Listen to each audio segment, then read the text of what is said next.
श्रील प्रभुपाद की जय। श्रीमद् भागवत गीता अध्याय 2 श्लोक संख्या 13। देहिनोऽस्मिन् यथा देहे कौमार यौवनं जरा तथा देहान्तर प्राप्ति धीरस्तत्र न मुह्यति। अर्थात जिस प्रकार देहधारी आत्मा वर्तमान शरीर में बाल्य अवस्था से तरुण अवस्था में, फिर उस वृद्धावस्था से निरंतर अग्रसर होता रहता है, उसी प्रकार मृत्यु होने पर आत्मा दूसरे शरीर में चला जाता है। धीर व्यक्ति ऐसे परिवर्तनों से मोहित मोहित नहीं होता है। श्रील प्रभुपाद की जय। यहाँ पर वर्ड दिया गया है देही। देही यानी होता है जीवात्मा, आत्मा जो देह में वास करता है, जो शरीर में वास करता है, उसे देही कहा जाता है। और यहाँ बताया गया है कि जो धीर व्यक्ति है, धीर यानी जो वास्तव में चीजों को एज इट इज समझ पाता है, आत्मा क्या है, भगवान क्या है, प्रकृति क्या है, वो जानता है कि ऐसे परिवर्तनों से जो शरीर में परिवर्तन आते हैं कैसे।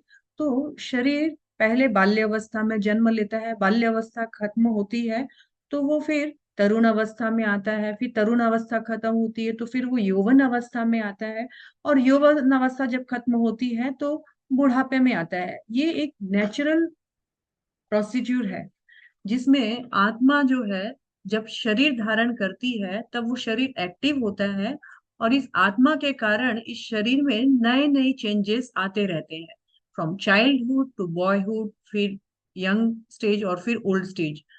तो धीर व्यक्ति जानता है क्योंकि इसमें आत्मा है, इसीलिए ये शरीर के नेचुरल चेंजेस है, और वो ऐसे चेंजेस से कभी मोहित नहीं होता है।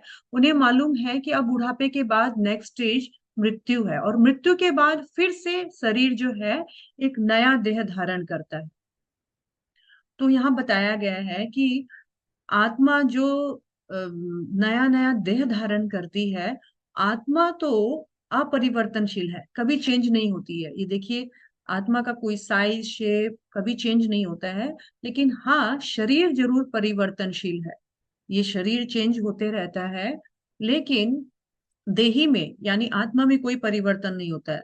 कृष्ण बोल रहे हैं, अर्जुन ये तुम्हारे भीष्म पितामह द्रोणाचार्य ये तो क्या है, तो ये एक इनका जो देह है ये तो एक दिन मरने वाला ही है, लेकिन इनकी आत्मा शाश्वत है, ये कभी नहीं मरेंगे।